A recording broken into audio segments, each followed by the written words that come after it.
از بیگانگان هرگز ننالم جان دلبر، که با من هرچه کردان آشنا کرد.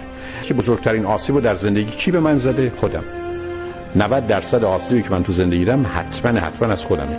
10% از دیگرانه که 9% مال عزیزان و نزدیکان. یعنی 99% رنجی که شما بردید یا از خودتونه یا پدر، مادر، همسر، خواهر، برادر، پسر، دختر، دوست. به همین جهت است که اگر میخواید راحت و آسوده باشید، شر خودتون و عزیزانتون رو بکنید. بدترین زندان اینه که انسان گرفتار حبس نفس خودش بشه. یعنی اون روزی که من به خودخواهی و خودشیفتگی و به دلیل این زندانی شدن در وجود خودم میتونم خودم رو زندانی کنم. به همین جهت است که بزرگترین آسیبو در زندگی کی به من زده؟ خودم. 90% آسیبی که من تو زندگی دیدم حتما از خودمه. 10% از دیگرانه که 9% مال عزیزان و نزدیکان.